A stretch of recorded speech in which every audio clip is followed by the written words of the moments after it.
Have you ever been told to put your oxygen mask on first? And you want to say, I'm not on an airplane, shut up, it's not the deal. It really is something that people say all the time. And our guest today, Dr. Dan Diamond's already giggling with my intro. Yeah, because I'm the only guy that I know that has one of these. I mean, I don't carry it with me everywhere I go, but it's a good reminder. It's a good reminder.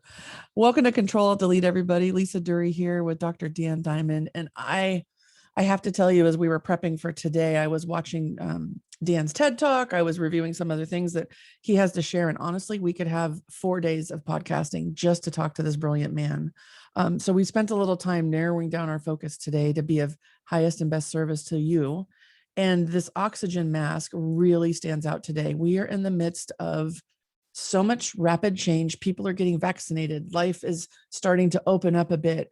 Leaders and policymakers are trying to figure out how do we make it okay for people to get back to work, and in what ways. Employees are thinking, I don't want to go back to the way it was. What do I do differently? Parents are rejoicing, hoping to get kids back to school and probably not even planning a day off because there's so much work to be done, right? There's this perfect storm. And so I'm just very excited today to have Dr. Dan Diamond here, because I've been watching his work in a group that we're in together, and I've been following him, and he is just so the right person to have this conversation. So Dan, thank you for making the time today. I'm so glad you're here. Thanks, Lisa. I'm excited to hang out with you. You know, we are connected at the heart, and also at that deep part that's inside most of us anyway, that's the deep inner nerd. Oh, the inner nerd. Yes. So for those of you listening, buckle up, Buttercup. We're going to talk nerds. We're going to talk oxygen mask, perhaps chickens. Like, you don't even know what we're going to bring to you today. But here's what I want you to know and why it's so important. We're going to have fun, right? And we also are going to talk about love. And we're going to talk about love in the workplace, self-love, love for humanity. So I don't care whether you are the board member, the intern, or anybody in between. Like, this episode's for you. And we're bringing it here because we know how important it is right now. So let me do the official intro for our friend, Dr. Dan Diamond. Dr. Dan Diamond is passionate about equipping people to make a difference, especially when resources are scarce and times are tough. You know, ... like today. Right? He was the director of the Medical Triage Unit at the New Orleans Convention Center following Hurricane Katrina. He's led one of the first medical teams into Haiti following their devastating earthquake, and deployed to the Philippines following Typhoon Yolanda.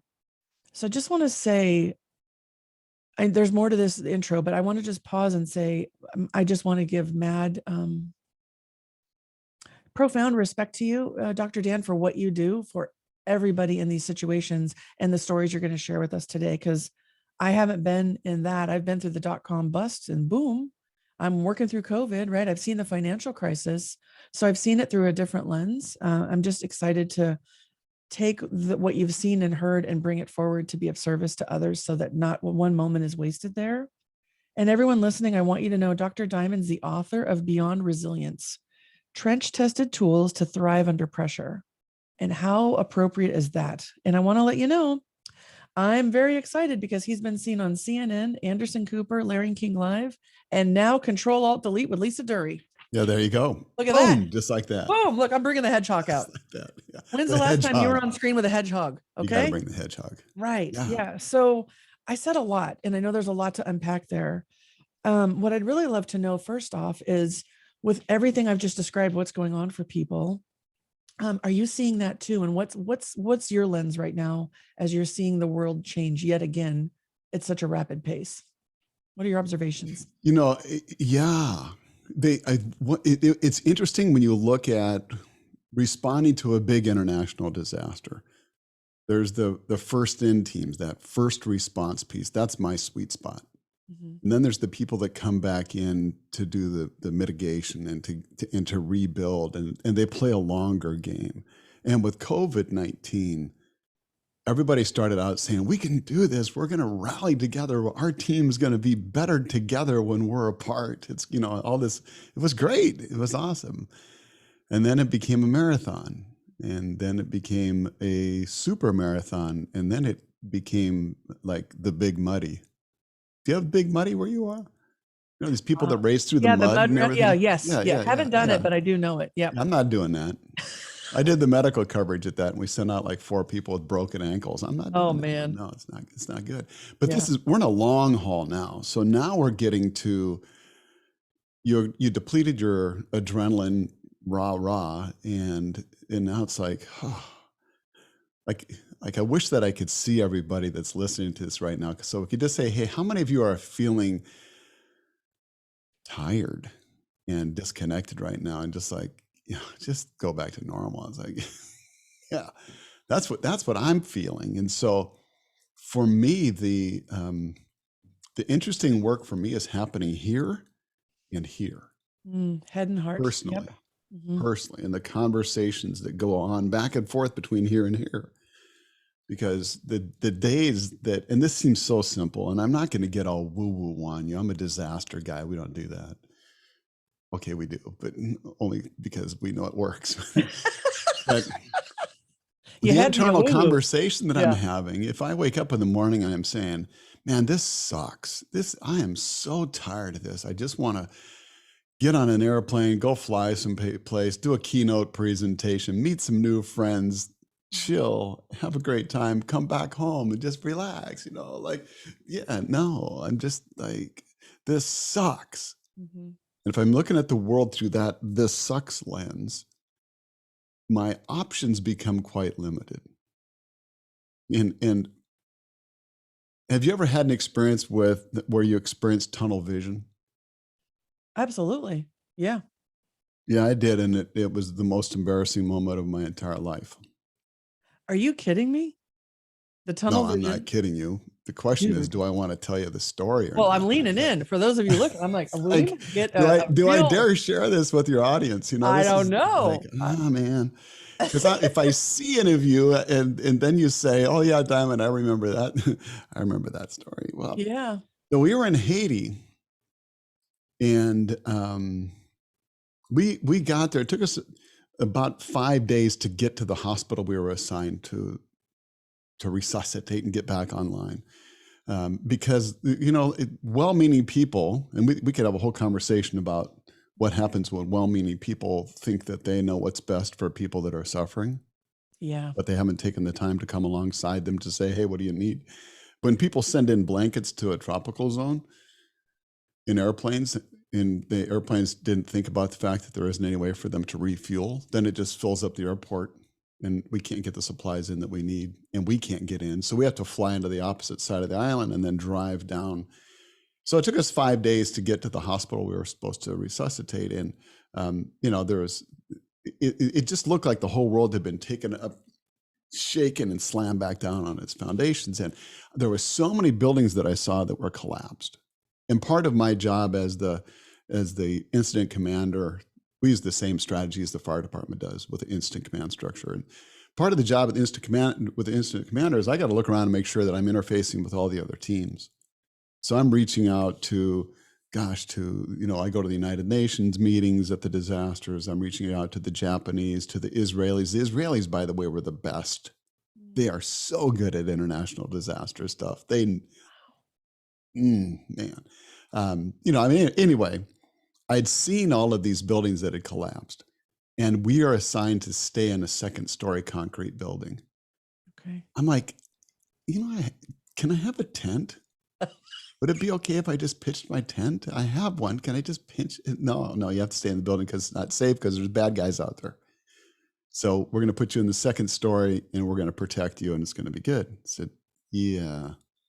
So I go to bed and I'm thinking, all right, I've seen how these firefighter dudes do this in the movies, right? You take your pants off and your boots off and you stack them right next to your bed.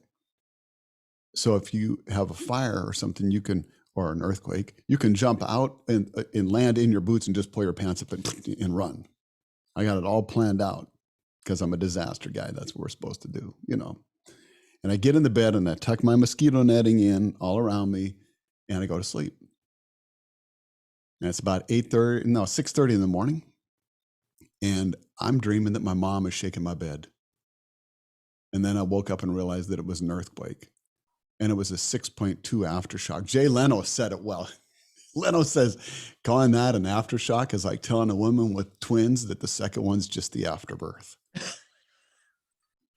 I had never in my Oh, entire life been so terrified. So I oh, jumped out of bed. My buddy in the other bunk yells, "Earthquake!" Yeah, duh. We're being tossed all around. I jump wow. out of the bed and somebody took my pants and my boots. They were gone. So I'm standing there in my tidy whities. Now don't picture that, because I don't wear tidy whities anymore ever since I switched to black boxer briefs, because I learned this the hard way, Fun fact. the hard way. So I had this big conversation with myself. Would you rather spend a little extra time looking for your pants, or would you rather be embarrassed? Embarrassed right now. Boom. So I ran downstairs out into the courtyard with my whole team and all the people from the community. And they start looking around and people start chuckling because I'm the only dude standing there in their tidy whities. Everybody's got clothes on except for me. Wow. And then a 10-year-old girl passes out right in front of me. And my team's brutal. You know, we got disaster humor. We're weird. They go, "Diamond, she passed out because she saw you in your tidy whities." But I got to go out in front of everybody and take care of her in my tidy whities. Mm-hmm. And then I went back in after it was all over and we were sure the building was cool and nothing was going to fall apart. I went back in and my pants and my boots were right where I put them. Nobody took my boots. Nobody took my pants. I just couldn't see them because I was so scared, so afraid. So it was the worst case of tunnel vision I've ever experienced. It was like looking through a little tiny pinhole, and I'm looking around going, "Where's my clothes? I can't find my clothes." So that's not the only time I've experienced tunnel vision, but you get tunnel vision, tunnel hearing, and tunnel thinking. So when we start focusing on everything that's wrong, we get either anger, frustration, fear, all those emotions lead to tunnel vision, tunnel hearing, and tunnel thinking. It's not helpful. So how do you play a lighter game so you can keep your head in the game and start seeing solutions that are out there? Yeah. That to me, when I'm leading my teams into these disasters, a couple things happen at the airport. We always meet at the airport. There's a whole big roster of us, and so I never know who I'm going to deploy with, but most of the time I don't know them. We've all been through similar training, but we come from all over the place, meet at the airport, and then go do our thing. And I always say, "Hey, I'm going to make mistakes, and I enthusiastically welcome your feedback, because I know that two of us together are way better than one." And I've learned the value of being proximate with people that are different than me. So I'm like showing up hoping that there's people that are radically different than I am on my team. The last thing I want is a bunch of old white guys going into a disaster. No, give me a diverse team, because then we get some real insights into what's going on. And then just to say, I welcome your feedback. What's it look like from your perspective? Because my perspective is I only have old white guy eyes. And I know that I'm missing stuff. The problem is I don't know what I don't know. And I need you to help me understand that. Yeah. I really appreciate the second part of I enthusiastically welcome your feedback. What's it look like through your view or your lens? Something around that line. So many times leaders say, I have an open door policy, which really means don't bug me, right? But on paper, I have an open door policy. And what I heard you say, and I really want to highlight for our listeners, is that second follow on, which you are actually enlisting, inviting information right then at that moment. I think that is a game changer. That's a writer downer, because it's one thing to say it, but you just actually modeled it, practiced it, and actually, held it out and said, bring it to me, let me know. And oh, by the way, I know I don't know everything. Yeah. And there's so much to unpack in what you just said. First of all, you had me at, tunnel vision, then we're in tidy whities, and then we're in, going back. But I want to go all the way back for a second to the blankets. How many times are you giving people blankets when they don't need them, right? You were talking about you had to fly to another airport because well-intended people were sending blankets to a tropical zone. I see this a lot right now with leaders in this situation. Here's the EAP line. Go call your HR person when you need something. No, we got to keep working this hard. Nothing can change. I mean, I'm just going to call them all blankets. They're well-intended, right? I think I'll just keep you focused, and you're home anyway, so why not work more? Right. And your kids they figured out the computer now. You couldn't possibly need 10 minutes of sunshine, right? Like just keep going and act like it's not there. Like put the blinders on. So I just feel compelled to say, many times I think we're all in tunnel vision right now. Well, And there's a weird right? piece of it that I don't like, Yeah. that I just became aware of recently. So I watched Brian Stevenson's talk. He'd be a great guy for you to interview sometime. Writing it He down. started the Yeah. Equal Justice Initiative. He Mm. wrote a book called Just Mercy. It was made into a movie recently. I read his book. I read Anthony Ray Hinton's book, The Sun Does Shine. And both of those books just knocked me out of my chair. I was weeping reading Anthony Ray Hinton's book about how he was wrongfully convicted, spent 30 years on death row before they got him off. But what I learned from Brian Stevenson is this value of proximity and coming alongside people that are different and actually seeking out those conversations. Mm-hmm. It's there's so gosh, there's the stuff that I'm going to share with you. This is I'm feeling like, okay, I want to get vulnerable because it will serve you, for you to see what I had to discover, because I had to do some work to get to it. And if I could just share it with you, then I think it might be easier. So you don't have to do the same work I've been doing to try to figure this out. Does that make sense? Yeah, I appreciate that. So I go there too. Yep. So I've been thinking about the woman that holds up her cardboard sign at the grocery store, and thinking, I'm going to stop and talk to her. So I went to the grocery store, got my groceries, put them in the truck, went over and I said, "Hey, my name's Dan." And she said, "Hi, my name's Jessica. Nice to meet you." And I said, "Wow, it's kind of cold out here." And she said, "Oh yeah, it's cold out here. Yeah." I said, "Oh, do you have a place to stay?" She goes, "Oh, yeah, I do. I have a camper." I said, "Oh, that's awesome. Do you have electricity though?" She goes, "Yeah. Oh, my brother lets me plug in at his house. It's really cool. It's awesome. I have a nice warm place. Thank you for asking." I said, "Oh yeah. Do you have what's your favorite animal?" And she pulls out a picture. Do you remember what those are? I know, right? Not like she didn't pull out a phone. She pulled out a Yeah. piece of paper and it had an image on it. It was really weird. Somewhere in my mind, I think, oh yeah, I remember those. Mm-hmm. It was a picture of her dog, and she started telling me all about her dog and how cool it was. And I said, "Yeah, my favorite animal is the tardigrade." And I pulled out my phone and showed a picture of a tardigrade. And I said, "My second favorite animal is a wombat because they have square poop." They do. Right? And they mark their wombat has territory square by poop. stacking their poop. And I said, "Yeah, I know people like that for sure, for realsies." And then I said, they should put a bench out here for you." And she said, "Oh no, I would never use it." I said, "Really? Wouldn't you be more comfortable on a bench?" She said, "No, I'd be too cold. I got to keep moving. There's no way I would use a bench."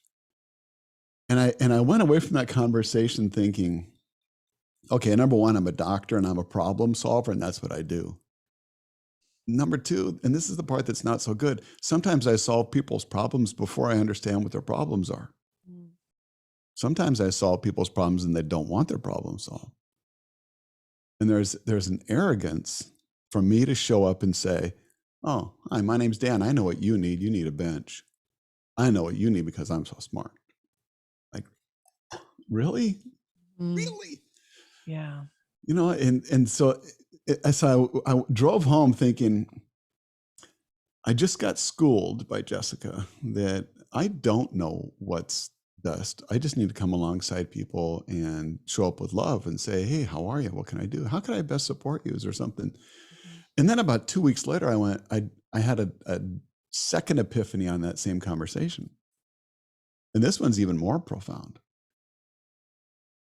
I show up thinking that I have the answers, and maybe if I'm really got my act together, I'll listen to find out how I can help.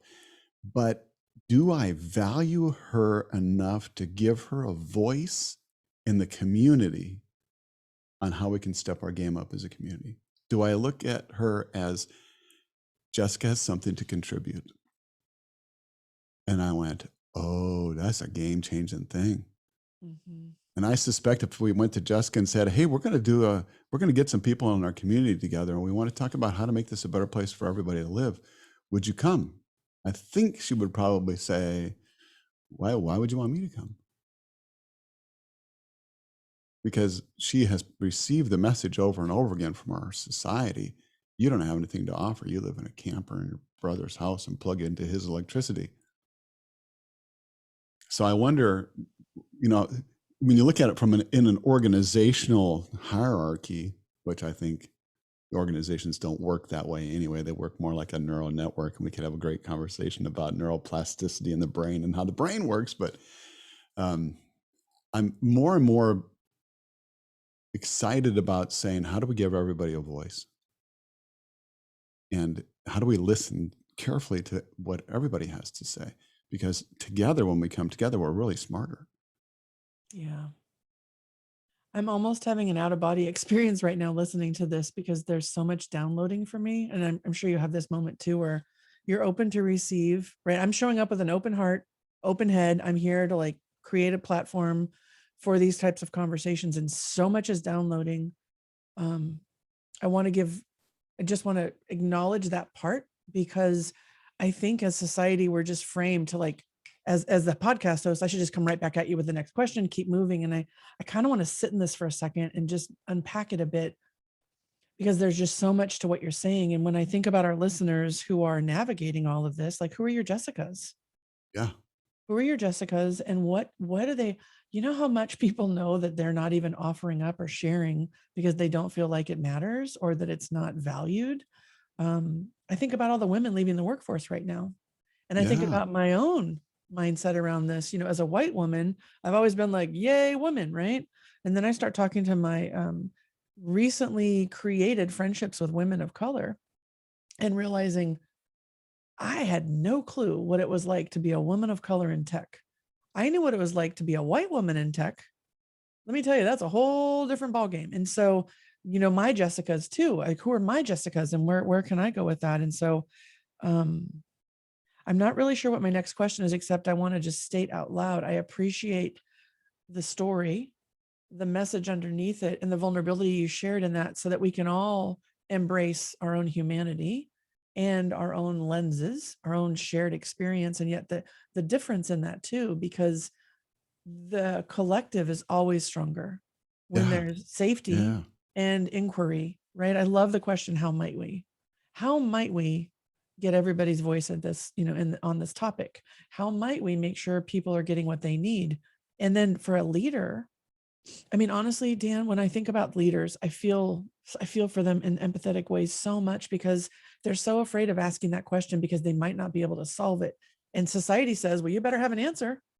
You better figure it out. You have that title, the hierarchy thing we were talking about. And right. Yeah, that and just makes me laugh. I know. And that makes me laugh, because I look at that and go, yeah, okay. So yeah, if the world is dependent upon me for the answers, we're in trouble. Yeah. When we go into a disaster, it's ugly. Yeah. For me to come in and say, dun, dun, dun, dun, hold on. I think I even have this. It would sound like this. Right. All right. The white Americans are here. We know what's best for you. We're going to, come on. Yeah. How gross is that? It's so gross. But it makes more sense to say, wow, you're doing some really great stuff here. And we can learn a lot from you, because when my power goes down and my internet goes down, I think I'm having the worst day on the planet. Mm-hmm. And you don't even have power and internet ever, and you're thriving. So how do you rally your neighbors? Yeah. There was a fascinating thing that happened that was like things that make you go, huh? I love that song. Mm-hmm. Oh. Mm-hmm. So when I responded to the Philippines for Typhoon Yolanda, this was a super typhoon. And it's easy to say super typhoon and everybody goes, yeah, I know what that means. Yeah, you probably don't know what that I probably means. have no clue. It just sounds really No, big. we're talking like 195-mile-an-hour winds that will take the roof off your house in under 10 seconds and pick up your car and toss it in your neighbor's yard. That kind of wind. This is like, oh. So the amount of devastation that happened in the Philippines was mind-blowing because, you know, it just destroys these barangay, the little villages. And if you look at Tacloban, and I've got some video on my website, or I can send you some links to this stuff.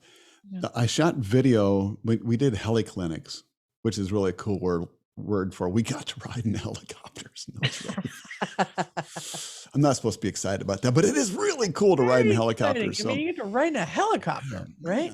So we got to fly over and see all this devastation, and we're flying, looking straight down, going, "Oh my gosh!" We've been working in clinics for 2 or 3 days before we got to go do this heliclinic thing at the northern part of the island. And you realize this is an even bigger disaster than what I thought it was. This is like completely devastated. And there were these cargo ships that just got tossed up onto the shore, and it squeegeed all the homes right off their foundations. And they're a half mile in. Like the whole ship, a half mile in. Well, the mind-blowing thing for me is to go back and look at the videos now. So 6 years after the typhoon, Christine Romuald is the mayor, one of my huge heroes, by the way, released a video called Tacloban, that's the name of their city, Tacloban, the happiest people in the world. Oh, well, that's kind of different. And when you look at the video that I shot versus the video that they have now, they have completely rebuilt the place. It's way, way, way better than it ever was before. It's magnificent. So, you know, that begs the question, how the heck did you do that? Really, how did you do that? Because I don't know, you go back to Haiti and look around, it's like, man, they're still struggling. You go to New Orleans, they're still struggling. You go to the Philippines, they've rebuilt. And it wasn't just the money that poured in, and there was money that came in for sure. I think at the root of it was it had to do with arrows. And if you had a little arrow on top of your head that would point either out or back at you, and people could see which way it's going all the time. In the Philippines, they're all about we. In New Orleans, it was all about me. I mean, there were definitely, I mean, that's not true for everybody. I mean, I did my TEDx talk about Augie. He was all about we for sure. There are people there, but as a whole, from a big picture perspective in New Orleans, the wind doesn't even stop blowing, and they're at each other's houses saying, "Hey, are you okay? Lisa, is your family okay? We're cooking rice. Sorry, your house got destroyed. Do you want to come to our house, have some food? We'll figure out whose house we're going to rebuild first." So what if in the workplace, that's the conversation that we're having? It's how do we get through this? We're stronger when we're together, like a cable making machine. Yeah. You know, the more strands that you have, when it's under tension, it pulls the strands tighter together, but it becomes strong. How do we do that in the workplace? How do we do it in a way that we listen and say, I wonder who's different than I am in this room right now? I'm going to spend some time with them and get their take on what this specifically. I'm going to seek them out. I'm going to get their take on this, and not with an arrogance of I know what you need, but with a humility that says, I'm here to learn from you, and how can I best support you? And can we develop a place where everybody has a voice and everybody feels safe? If I have an idea and it's a stupid idea, I'm okay with you saying it's a stupid idea. I just don't want you to reject me.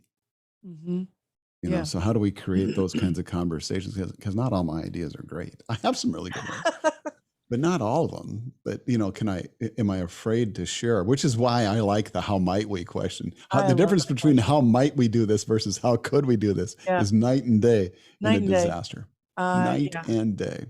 when I everything you're talking about here, I'm going to bring up the L word. Okay. So love. And when I think about love, there's so many leaders that I talk to, like, I don't want to talk about love. I don't want to get sued. No, we're talking sexual harassment. I'm like, no, let's define love differently. Grace, place, space, curiosity, empathy. When I think about it from just humanity, heck, even the planet, Yeah. what with the we versus me, to me, we represents a thread of love. Maybe you're not calling it love. I don't know. Oh, I But I am. Yeah, for think sure I about, am. yeah. So let's talk about love at work, and let's talk about love in life, and highlight that what would be loving for that leader. Someone says, I need 3 days off. The leader says, hey, you look like something's up. Can I help you? And the person's like, I need 3 days off. And the leader's like, crap, we have a tape out. I can't give you 3 days off. Love would say, in my mind, so I can't give you 3 days because we got to get this tape out. Who might we call in? Who can we count on? How can we solve this together? Instead of no, that's the how might we, and stay in that. To me, that's loving. Yeah. Right. So what's your take on that? Because I mean, you've seen this through so many different lenses, and we already know there's a nerd inside, because we'll talk about that too. But a tape out, a product launch, an event going live, a disaster happening. You can't say, I can't go today. You put your boots on and you go. So what's love look like when the leader has I guess, an open heart versus, well, I don't even know what my question is. What's love look like at work? Let me just say that. Let's talk about love. Let's back up one notch, if that's okay. Totally. And talk about what does it not look like first? Fair enough. So I want to tell you this story about how I almost killed my team in Haiti. Okay, you had me there. All right. Yeah. There's a lesson to learn here. Like, if you're in a leadership role and you've been kind of eating your sandwich and stuff, this is the point in this podcast where you ought to go, okay, all right, I don't want to kill my team. So I mentioned that, the whole world gets tossed in an earthquake, like really. And it was, we were assigned to a hospital called King's Hospital in Port-au-Prince. It was like somebody shook it, turned it upside down, slammed it back down in its foundation, and everything that used to be on shelves is now on the floor. And they have glass IV bottles. They don't have plastic bags like we do. So all that stuff fell on the floor and broke. There's glass everywhere. There's stuff everywhere. It's dangerous to just walk in the building because there's so much debris. But when we got there on day 5, there was a long line of people waiting to be seen. And some of those people had bones sticking out. And they'd been waiting for 5 days with their bones sticking out. Like, sometimes I have patients that get cranky with me because they have to wait for 45 minutes to be seen. Right. It's a whole different ballgame. They're waiting 5 days, and they're, so we wanted to get up and going as quickly as we could. So we go in the building, we sweep up all the glass, mop the floors, had 2 anesthesia machines that worked. The Canadians, oh, Canada, brought us an anesthesia machine by helicopter, dropped it on our roof. We carried it down. So we had 3 operating rooms going from the crack of dawn until dusk, and then we had to go to the safe house. And we were doing great work. It was so good, so rewarding. And then one of my team said, hey, Diamond, did you see the crack? I said, you mean the one in the office? And he goes, no, not that one.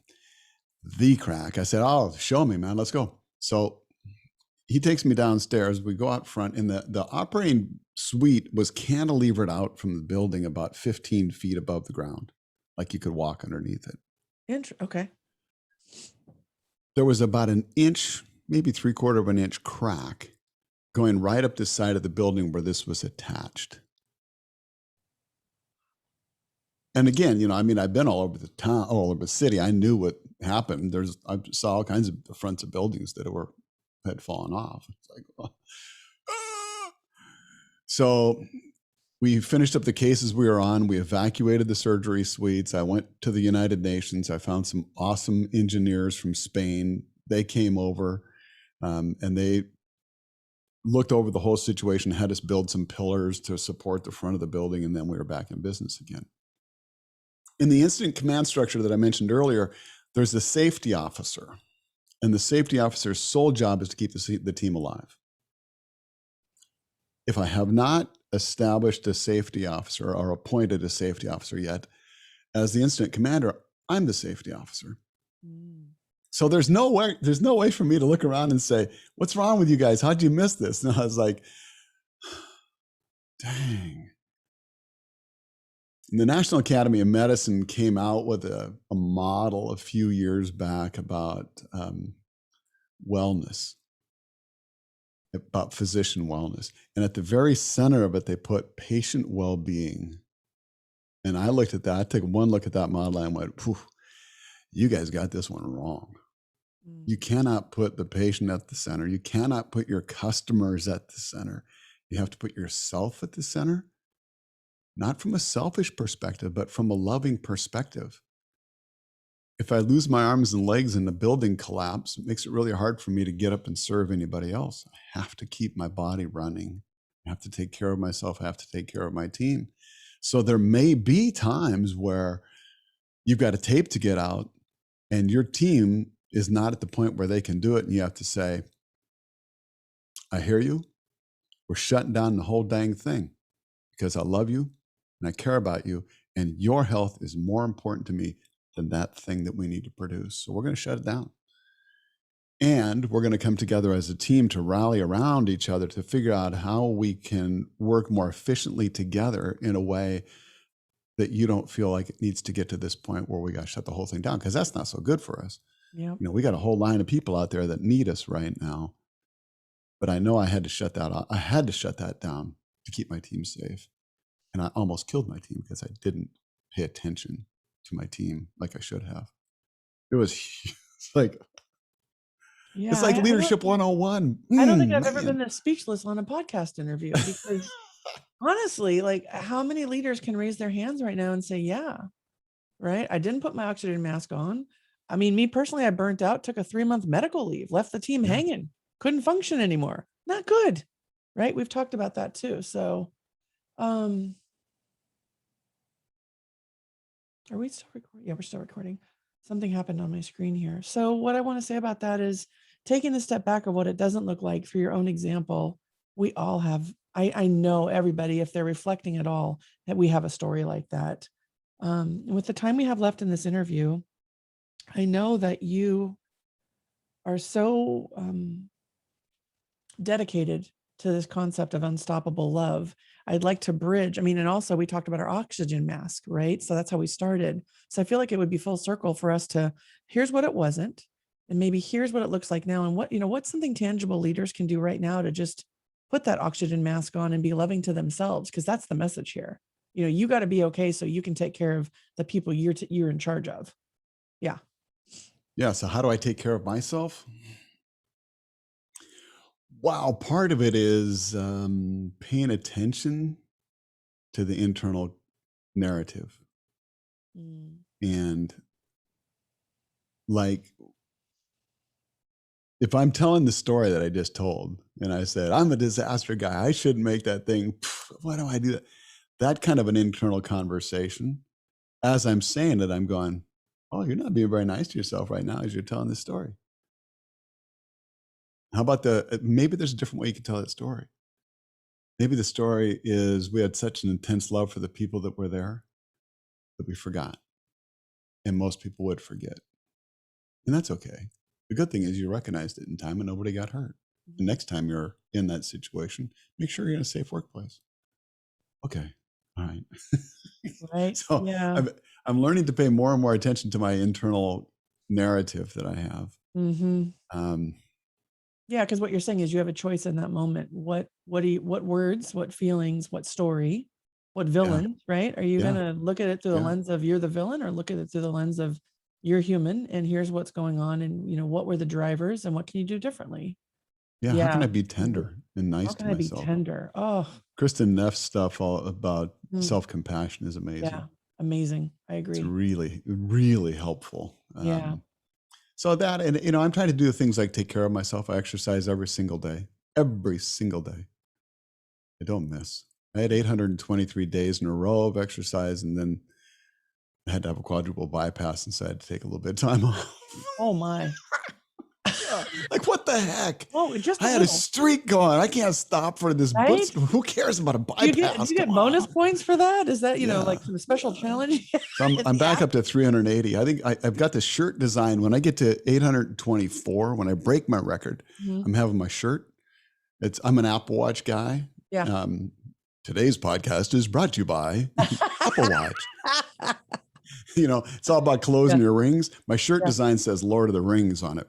Oh, that's Yes. awesome. I can't wait So, to see that yes, shirt. stay Yeah. tuned. Right. Yeah. So And so yeah, what I'm hearing you exercise, say is reaching you're out to meant- other people, have good friendships, take time to invest in friendships. The right answer is not, I'm going to get drunk every night and I'm going to do drugs. Although, sometimes it just seems like I just want to escape because I'm tired. Yeah. But that's not helpful. Journaling is helpful. Keeping a gratitude journal. There's a tremendous amount of evidence that keeping a gratitude journal will make you happier. Mhm. Just do it. I use the 5-minute journal app. I love that thing. I That's write awesome. down 3 things I'm grateful for every day, 3 things I'm going to do to make today great, and 1 affirmation statement every day. It's Mm, helpful. It's easy to I love do. it. Yeah. Yeah. And you can be grateful and still pissed off and scared, by the way, everybody.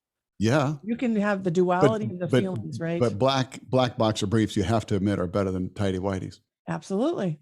Listen, I'm with you. If I was really good at Photoshop, I would change your headshot for our podcast. All right. No, so you wouldn't. there's- I'd come after you on that one. Right. I know you didn't sign off on that, but Yeah. however, tangible right there. Right. And when we think about love, we want to talk about love for ourselves, love for our teams, love for our customers, love for our loved ones, community. Like we're talking about really looking at the world with not love goggles, but love for everyone, which is we, not Yeah. I or me. Yeah, and so, it's not just a oh yeah. It's taking the word unstoppable and merging that with love. Unstoppable love. It's a love that takes the initiative to say, I got your back. Mm-hmm. I got your back. Yeah. I know you're going through a tough time. I got your back. I got a buddy of mine that randomly, every couple of weeks, just texts me, Diamond, how you doing, man? Mm-hmm. I care about you. Don't forget, I care about you. I mean, how hard is that to do? Just send out text, look at the people on your list and kind of scroll down through there and just once in a while send them a little note that says, hey, care about you. Yeah. It's interesting for me. One of the things I learned, I call it being heart-centered. Yeah. But if someone crosses my mind, they're getting a text. So I used to just ignore it. And I finally realized it's almost the whispers of my soul that somebody, just connecting with them. I don't care if it's client, someone I met at a conference, an old teacher, it doesn't matter. If you cross my mind, I have a list and I write it down. And before the day's over, I reach out to you because it might be in this conversation. I've already thought of 2 people as we're Awesome. talking, right? Awesome. So maybe that's a tip I can give you too, is if someone's crossing your mind, there's a reason. And just, even if it's a text, reach out. Yeah. So as we are circling back, oh my gosh, there's so much to unpack here. Let's end in a really great elevated state, right? One of the things I know when you're feeling stuck and overwhelmed and tired is you have choice in that to actually figure out what's the next right step. So one of the questions I always ask is, what's the next right step? I mean, it's literally a question I ask, or how might I feel more energized? And one of the things that always comes back to me is music. And you and I've talked about this briefly too. So I have a playlist of everyone I've interviewed, and we're putting this together so that it's a gift to the community. What song is your go-to song in those times when you're feeling stuck or overwhelmed, or you've got that tunnel, vision going on and you're aware of it? What's a song that just lifts your spirit and why? Wow, and it's just not fair because narrow it down to just one song is really tough. This, as I'm looking at this, I've got "Good Time" by Earl St. Clair. Always makes me smile.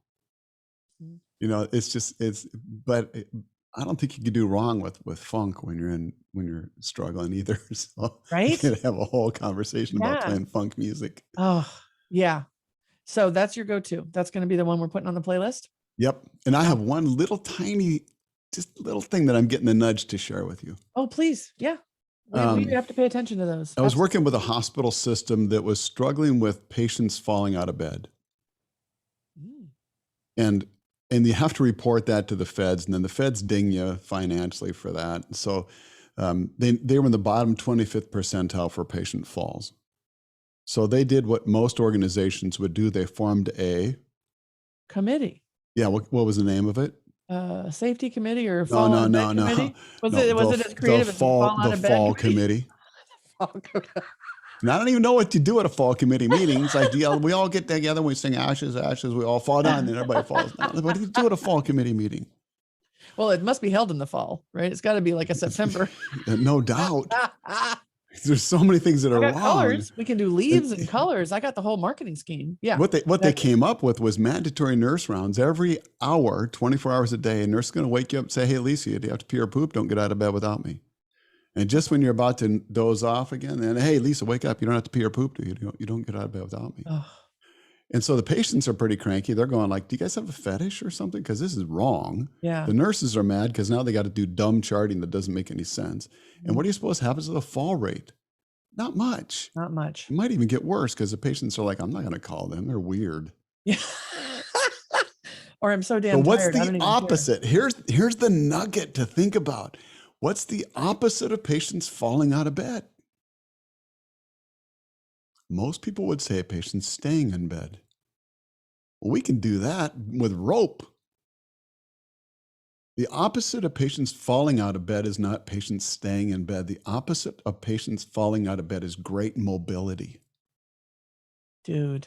If you had a mobility committee, you're going to get some people to show up for that. They're going to volunteer. You have a fall committee, they want to know how much they're going to get paid to be on that suffering committee. Yeah. But a mobility committee, physical therapy, occupational therapy, even the unit clerk wants to be on that committee because that's cool, that's fun. Yeah. So the biggest thing that you're struggling with right now, flip that into a positive frame and watch your own energy level go, oh yeah. Right. Oh yeah. Yeah. Yeah. So instead of burnout prevention, how about the Energizer Committee or the lit up life that's lit up, or, what would we call how do we it? thrive? Thrive. How do we have teams that thrive in high pressure, high stress, high stakes environments? Boom. Yes. Yes. I love it. Thank you so much. So one thing we got to do before I end this is we need to tell people how to find you, because of course I already know. I've got the bat phone. There you go. Yeah. There I am. There's my plug for how cool I am. Just kidding. I had to reach out on LinkedIn like everybody else does. Just however, I didn't have to. I chose to, because I wanted you here. I wanted you here. So how can people find you? DanDiamondMD.com. Awesome. That's where the action is.